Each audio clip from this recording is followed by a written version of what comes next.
Ce qui ressort du livre de Néhémie, c'est que beaucoup d'enfants de Dieu, de juifs, vivaient dans les dettes, en partie pour avoir fait des emprunts hypothécaires, ou bien pour avoir vendu leur fils ou leur fille en servitude.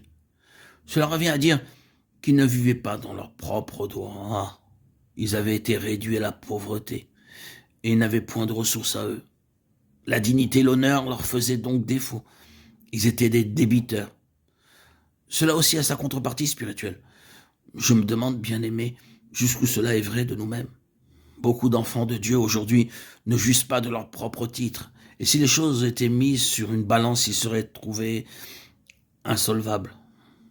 Pour exprimer cela, plus simplement, combien parmi nous connaissent en eux-mêmes les richesses de Christ et combien parmi nous sont dans une fausse position et ne vivent que des richesses des autres. Je veux dire que si toutes les formes extérieures de secours spirituel nous étaient enlevées, que nous soyons privés des réunions, de la communion fraternelle et de toute autre chose, combien parmi nous découvriraient qu'ils vivent vraiment de leurs ressources et qu'en fin de compte, ils sont absolument indépendants de toutes ces choses.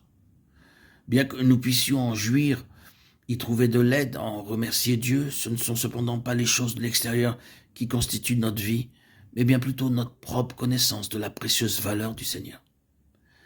Bien que tout ce qui est de l'extérieur nous serait enlevé, nous restons solvables et pouvons rester debout en déclarant « Oui, mais vous ne pourrez jamais m'enlever mon propre héritage.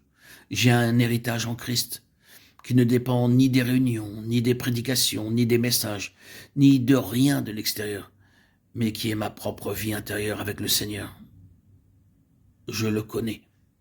Bien-aimé, il se peut que cela puisse se produire précisément en ces temps de la fin que le Seigneur appelle beaucoup de ses enfants à faire face à des situations semblables à celles-là, pour qu'ils en arrivent à découvrir par eux-mêmes ce qu'ils sont et ce qu'ils possèdent. Je suis entièrement persuadé que le Seigneur, au temps de la fin, veut que chacun de ses enfants le connaisse de manière personnelle et intérieure, afin de posséder en Christ celui qui suffit et satisfait pleinement.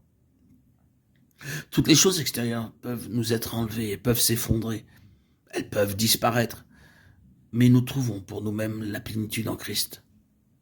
Sommes-nous solvables? Sommes-nous endettés? Vivons-nous entièrement de ce que d'autres enfants de Dieu ont à nous donner? Est-ce là notre nourriture? Ou bien vivons-nous de ce que nous recevons du Seigneur? S'il en est ainsi, si nous avons quelque chose qui nous appartient en propre, nous aurons quelque chose à donner. Et nous ne serons pas dans un état de mendicité, de pauvreté, comme les Juifs au temps de Néhémie. Je suis heureux que Néhémie ait mis fin à ce commerce par lequel les Juifs engagés vendaient leurs enfants pour préserver leur propre vie, et qu'il ait veillé à ce que chacun s'engage devant Dieu, à ce que personne ne s'endette plus. C'est une importante réflexion spirituelle pour le peuple de Dieu, et cela correspond à un mouvement d'un temps de la fin.